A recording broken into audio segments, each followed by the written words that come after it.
আমাদের লোক আগে আরো বহুত আগে আগে বলছে এরা খালি বস্তা দিয়ে গেছে কিছু কিছু, এখন বস্তাগুলো সব নেমে গেছে। এখন কি করব আমরা, এখন হতাশ ইয়ে গেছি আর কি।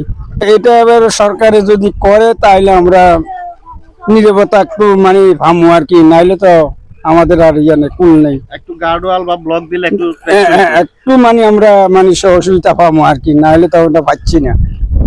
ঠিক আছে দাদা। প্রিয় বন্ধুরা, আসসালামু আলাইকুম। এই মুহূর্তে আমি আছি ফেনী জেলা সোনাকাজি উপজেলার 2 নং বগাদানা ইউনিয়নের মধ্যে, এবং ওয়ার্ডটা হচ্ছে 2।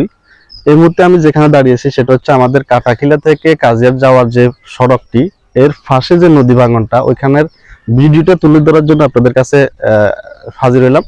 এবং আমার পাশে দেখতে পাচ্ছেন যে জেলেবাড়ির অবস্থাটা, এখানে কিন্তু অনেকগুলো ফ্যামিলি ইতিমধ্যে নদী ভাঙনে বিলীন হয়ে গেছে, এবং যে ঘরগুলো এখনো পর্যন্ত অক্ষুণ্ণ অবস্থা আছে সেগুলো কিন্তু খুব রিস্কেবল আছে।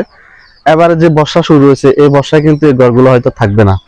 যে একটা করুণ অবস্থা আমাদের, দেখেন এখানে কোন রকম ঘরগুলো টিকানোর জন্য জিও ব্যাগ দিয়ে কোন রকম সাময়িক রক্ষা হয়েছে, কিন্তু আমরা অনেক জায়গায় দেখে আসছি, আমাদের সোনাকাজি উপজেলা অনেকগুলো ওয়ার্ডে দেখলাম যে জিও ব্যাগ গুলো দিয়ে কোন রকম রক্ষা পেয়েছে, সেগুলো কিন্তু আস্তে আস্তে নিচের দিকে ডেবে যাচ্ছে। তো সেম এখানে একটু অবস্থা হবে, যেমন নদীর পানি এবং বৃষ্টির পানি মিলে যখন আরো বেশি পানি হয়, তখন এই যে জিও ব্যাগ গুলো দেখতেছেন, এগুলো আস্তে আস্তে ডেবে ডেবে নিচের দিকে চলে যাবে, তখন এই ঘরগুলা এগুলো হয়তো থাকবে না।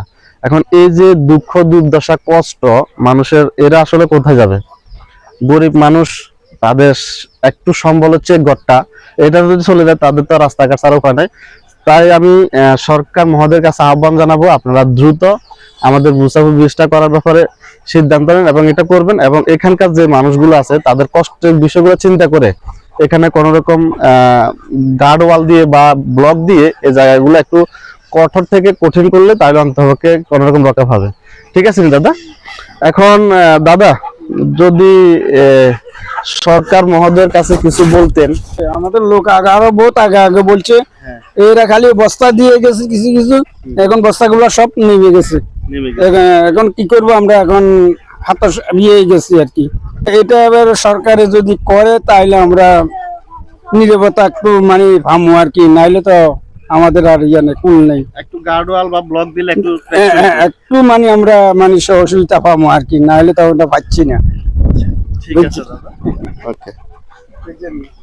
আরে পানি কম তো, তাই দেখছেন আপনারা কি আছে না আছে। এখন তো জোয়ার। জি জি, হ্যাঁ হ্যাঁ। তাদের একটু সম্বল হচ্ছে ঘরটা, এটা যদি চলে যায় তাদের তো রাস্তাঘাট ছাড়া উপায় নাই।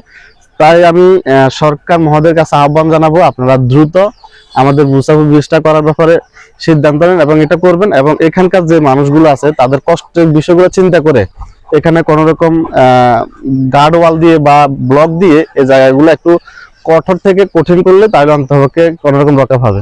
ঠিক আছে দাদা? এখন দাদা, যদি সরকার মহোদয়ের কাছে কিছু বলতেন। আমাদের লোক আগে আরো বহুত আগে আগে বলছে এরা খালি বস্তা দিয়ে গেছে কিছু কিছু, এখন বস্তাগুলো সব নেমে গেছে। এখন কি করব আমরা, এখন হতাশ ইয়ে গেছি আর কি। এটা এবার সরকারে যদি করে তাহলে আমরা নিরাপত্তা একটু মানে ভাববো আর কি, নাইলে তো আমাদের আর ইয়ে নেই, কুল নেই। একটু গার্ডওয়াল বা ব্লক দিলে একটু মানে আমরা মানে সহযোগিতা পাবো আর কি, নাইলে তো ওটা পাচ্ছি না। ঠিক আছে দাদা। ওকে। আরে পানি কম তো, তাই দেখছেন আপনারা কি আছে না আছে। এখন তো জোয়ার। জি জি, হ্যাঁ হ্যাঁ।